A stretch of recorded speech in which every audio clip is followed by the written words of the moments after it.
نہیں، زینب کا مرتبہ بھی امامت سے کم نہیں۔ ارے کوئی غلام ان کا بھلا کیسے ہو غریب، کوئی غلام ان کا بھلا کیسے ہو غریب۔ ارے یہ عشق اہل بیت بھی دولت سے کم نہیں۔ سلوات بھیج دیں آپ کو۔ یہ عشق اہل بیت بھی لعنت سے کم نہیں، کہ گھر میں میرے سجا ہے عزا خانہ حسین، گھر میں میرے سجا ہے عزا خانہ حسین۔ ارے رضوان میرا گھر بھی تو جنت سے کم نہیں، رضوان میرا گھر بھی تو جنت سے کم نہیں۔ یہ بھی شعر سماعت فرمائیں گے۔ رضوان میرا، ارے مرسل کی یہ حدیث ہے جھٹلا نہ پاؤ گے، مرسل کی یہ حدیث ہے جھٹلا نہ پاؤ گے، اور عشق علی میں موت شہادت سے کم۔ اللہم صلی اللہ علیہ وسلم۔ مرسل کی یہ حدیث ہے جھٹلا نہ پاؤ گے، اور عشق علی میں موت شہادت سے کم نہیں، کہ جس خط کو پار کرنا سکا لشکر یزید، جس خط کو پار کرنا سکا لشکر یزید، ارے وہ خط جری کا موت کی دہشت سے کم نہیں، وہ خط جری کا موت کی دہشت سے کم نہیں۔ خاص طور سے شعر سماعت فرمائیں گے کہ جتنے لگائے فتوے بڑھی اتنی ہی اذان، جتنے لگائے فتوے بڑھی اتنی ہی اذان، اور مفتی کے واسطے یہ اذیت سے کم نہیں، مفتی کے واسطے یہ اذیت سے کم نہیں۔ آخری دو شعر مختلف سماعت فرمائیں کہ جتنے مریض بغض علی ہیں جہان میں، جتنے مریض بغض علی ہیں جہان میں، ان لوگوں کا علاج تو لعنت سے کم نہیں، ان لوگوں کا علاج تو لعنت سے کم نہیں۔ آخری شعر سماعت فرمائیں کہ میں قاتل بطول پا کرتا ہوں لعنتیں،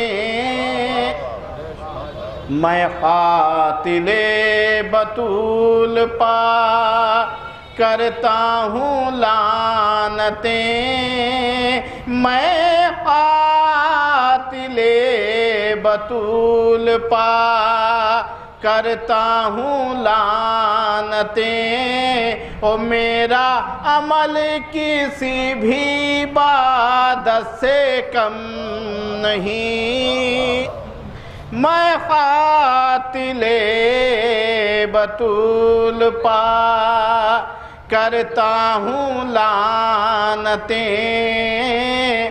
میرا عمل کسی بھی عبادت سے کم نہیں۔ مقصد کا بھی شعر سمجھ سنائیں کہ اپنے پدر کی طرح وہ شاعر ہے آپ کا، اپنے پدر کی طرح وہ شاعر ہے آپ کا، اور خوشنود کے لیے یہ سعادت سے کم نہیں، جتنے لگائے فتوے بڑھی اتنی ہی اذا، مفتی کے واسطے یہ اذیت سے کم نہیں۔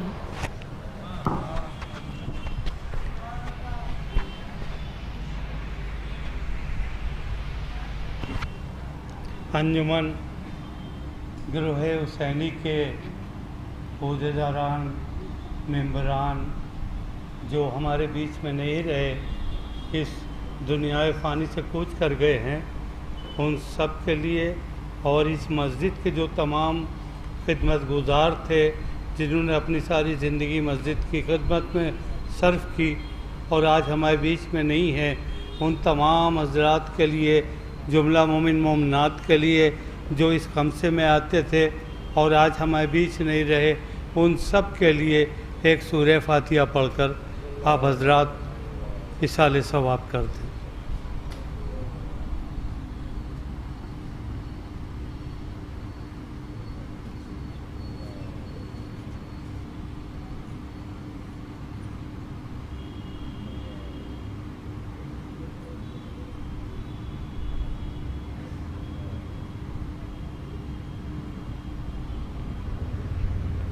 نعرہ صلوات۔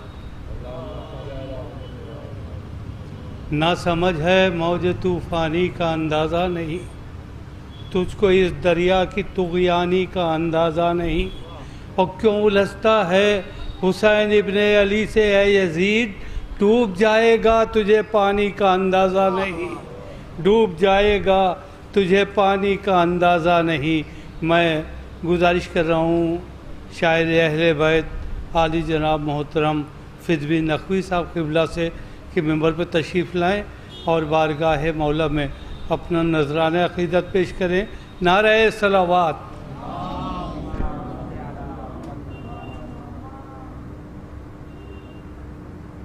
نعرہ حیدری، نعرہ صلوات، اللہم صل علی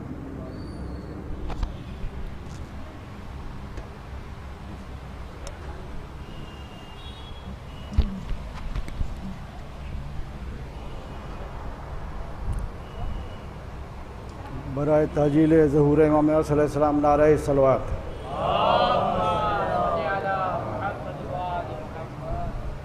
عرض کر رہا ہوں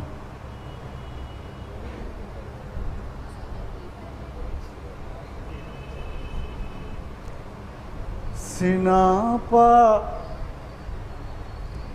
بولتا ہے سر حسین جیت گئے،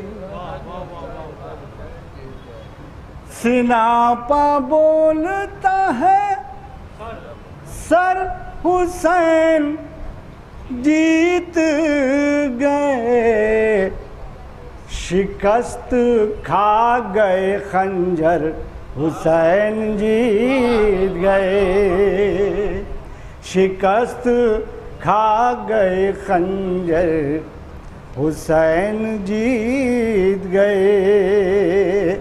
اور ستم کا روتا ہے لشکر حسین جیت گئے. ستم کا روتا ہے لشکر حسین جیت گئے. جو مسکرا دیے اصغر حسین جیت گئے. مولانا تشریف لے آئے ہیں. نعرہ صلوات بلند فرمائیں حضرات.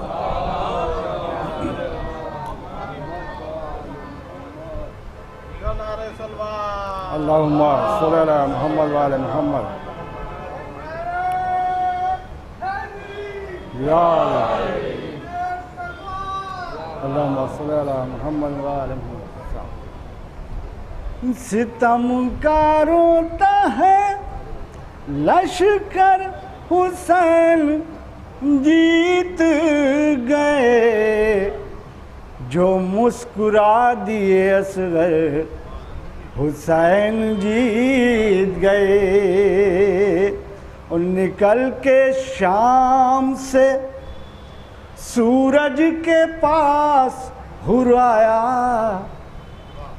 نکل کے شام سے سورج کے پاس حر آیا. تو بولا صبح کا منظر حسین جیت گئے.